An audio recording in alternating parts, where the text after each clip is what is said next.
ఓం శ్రీ గణేశాయ నమః. ఓం శ్రీ వేదవ్యాసాయ నమః. ఓం నమో భగవతే వాసుదేవాయ. మహాభారత గ్రంథ పారాయణలో భాగంగా ఈరోజు మనం 398వ రోజుకు చేరుకున్నాము. ద్రోణ పర్వంలో ఉన్నాము. నిన్నటి రోజున మనము ఘటోత్కచుని వధ గురించి తెలుసుకున్నాం కదా. ఇక ఈరోజు ఘటోత్కచుని మృతికి భగవానుడు సంతసించుట, భగవానుని వలన కర్ణుడి బుద్ధిమంతగించుట గురించి తెలుసుకోబోతున్నాము. చాలా బాగుంటుంది, చివరి వరకు స్కిప్ చేయకుండా చూడండి. హరే కృష్ణ. శుక్లాంబరధరం విష్ణుం శశివర్ణం చతుర్భుజం ప్రసన్నవదనం ధ్యాయేత్ సర్వ విఘ్నోపశాంతయే.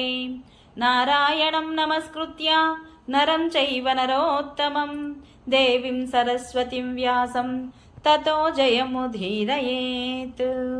హరే కృష్ణ. ఇక మనం పారాయణ ప్రారంభించుకుందాము. సంజయుడు చెప్తున్నాడు ధృతరాష్ట్ర మహారాజుతో, ఘటోత్కచుని మరణంతో పాండవులందరూ శోకమగ్నులయ్యారు. అందరూ కన్నీరు కారుస్తున్నారు. కానీ వాసుదేవునికి మాత్రము చాలా సంతోషం కలిగింది. అతడు ఆనందంలో మునిగిపోయాడు. అతడు గట్టిగా సింహనాదం చేసి ఆనందంతో ఊగిపోతూ నాట్యం చేయసాగాడు. అర్జునుడిని కౌగిలించుకొని అతని వీపు మీద తడుతూ పలు పర్యాయాలు గట్టిగా కేక వేశాడు.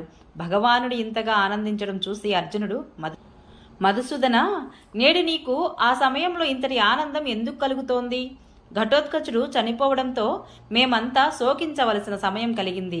సేన యావత్తు యుద్ధానికి విముఖమై పారిపోతోంది. మాకు కూడా చాలా ఆందోళనగా ఉంది. అయినా నీవు సంతోషంగా ఉన్నావు. దీనికేమో చిన్నా చితకా కారణం అయి ఉండదు. జనార్దన, చెప్పు, ఈ ఆనందానికి కారణమేమిటి? ఇది అంతగా దాచవలసిన విషయం కాకపోతే తప్పక చెప్పు. నేను ధైర్యం కోల్పోతున్నాను అని అడిగాడు. శ్రీకృష్ణ భగవానుడు చెప్తున్నాడు, ధనంజయ, నాకు నిజంగానే ఆనందించే సమయం వచ్చింది. కారణం వినాలనుకుంటున్నావా? విను. కర్ణుడు ఘటోత్కచుని చంపాడనే నీకు తెలుసు. కానీ ఇంద్రుడిచ్చిన శక్తిని నిష్ఫలం చేసి ఒక రకంగా ఘటోత్కచుడే కర్ణుడిని చంపాడని నేను అంటాను అన్నాడు.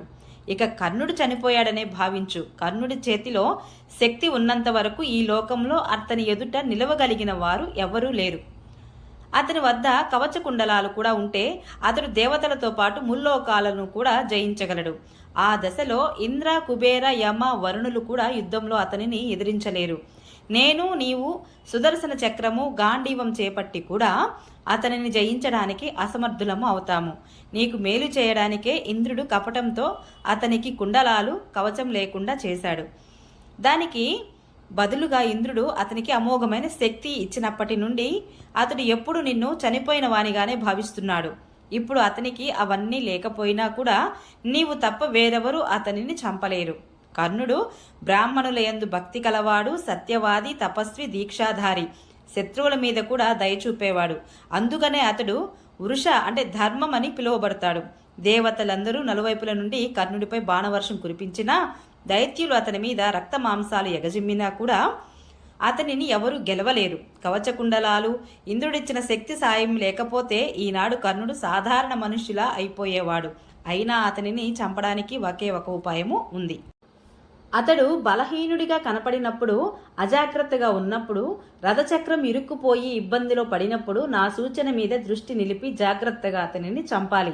నీ మేలు కోరే నేను జరాసంధుడిని, శిశుపాలుడిని మొదలైన వారిని ఒక్కొక్కరిగా చంపించాను.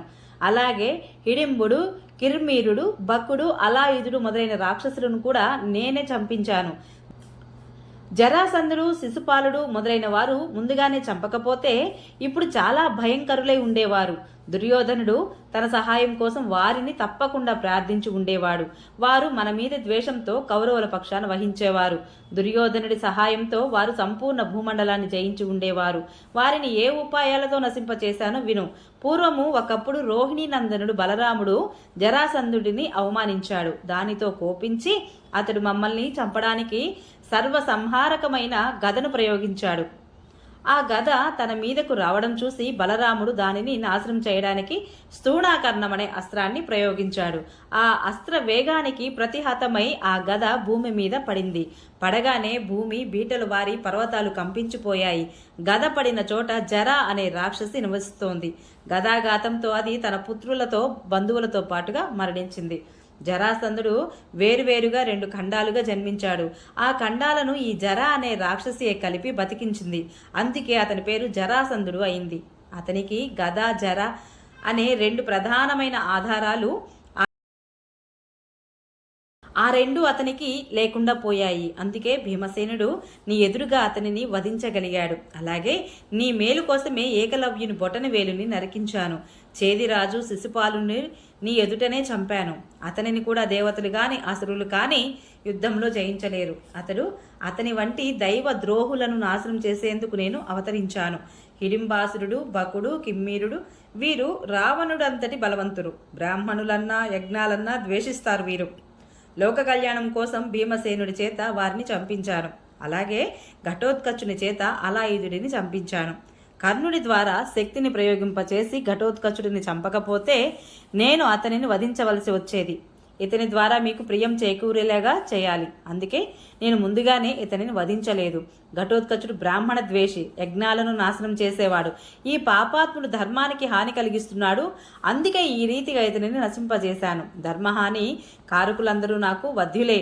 నేను ధర్మ సంస్థాపన కోసం ప్రతిజ్ఞ చేశాను. వేదం, సత్యం, దమం, పవిత్రత, ధర్మము, లజ్జ, స్త్రీ, ధైర్యం, క్షమ ఎక్కడ ఉంటాయో అక్కడ ఎప్పుడు నేను క్రీడిస్తూ ఉంటాను. ఇది నేను ప్రతిజ్ఞ చేసి చెప్తున్న మాట. ఇక నీవు కర్ణుడిని చంపడం విషయమై చింతించనక్కరలేదు. నీవు కర్ణుడిని, భీమసేనుడు, దుర్యోధనుడిని చంపగలిగితే ఆ ఉపాయము నేను చెప్తాను ఏ విధంగా చంపాలి అనేది. ఇప్పుడు ఇంకొక వైపు దృష్టి పెట్టవలసిన అవసరం ఉంది. మీ సైన్యము నలుదిక్కులకు పారిపోతోంది. కౌరవ సైనికులు చివరి వరకు తరిమి కొడుతూ ఉన్నారు.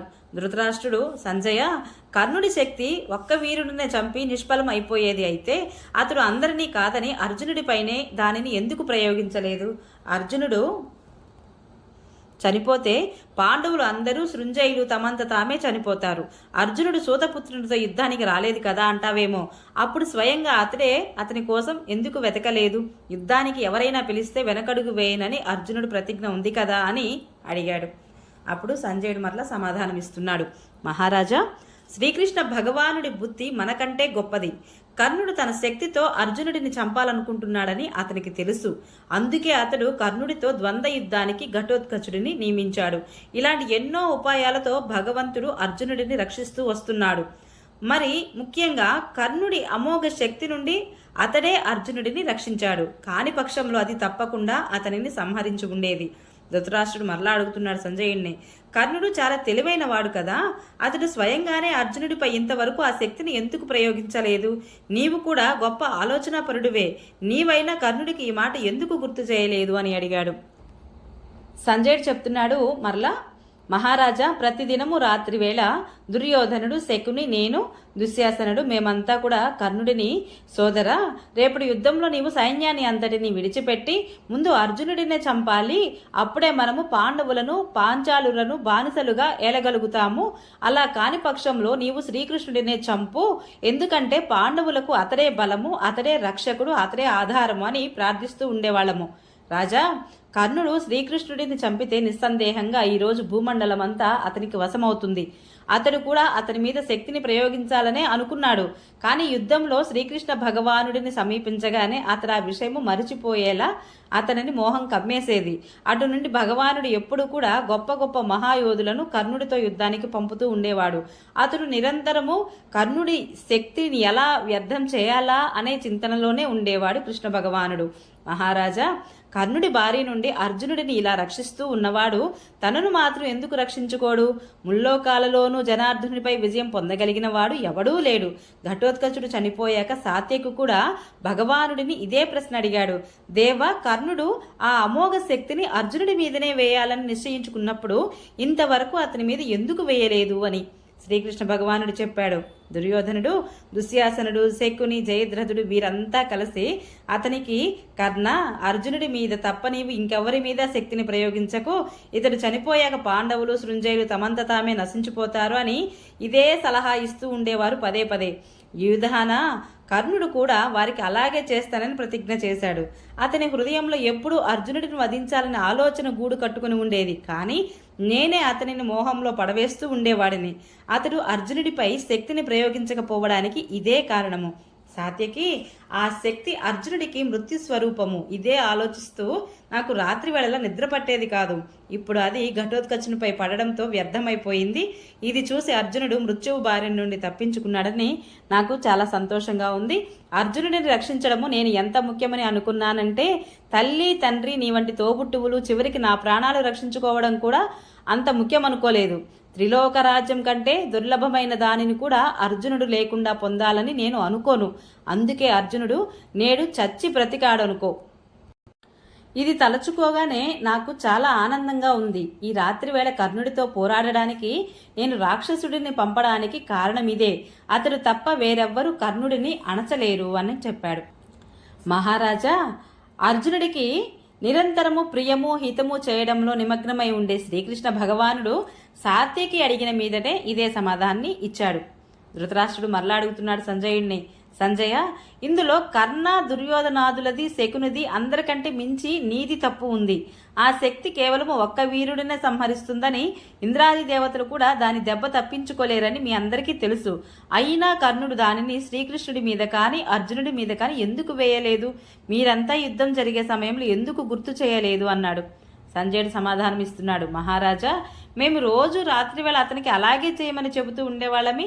కానీ తెల్లవారగానే దైవవశాత్తు కర్ణుడి యొక్క ఇతర యోధుల యొక్క బుద్ధి కూడా నశించిపోతూ ఉండేది. చేతిలో శక్తి ఉన్నా కూడా అతడు శ్రీకృష్ణుడిని గాని అర్జునుడి గాని చంపలేదంటే అందుకు దైవమే ప్రధాన కారణమని అనుకుంటున్నాను అన్నాడు సంజయుడు. ఓం నమో భగవతే వాసుదేవాయ. రేపు మనము యుధిష్ఠిరుని యొక్క విషాదం గురించి తెలుసుకుందాము. ఈ వీడియో మీకు నచ్చినట్లయితే please subscribe my channel. Like, share, comment please. Thank you.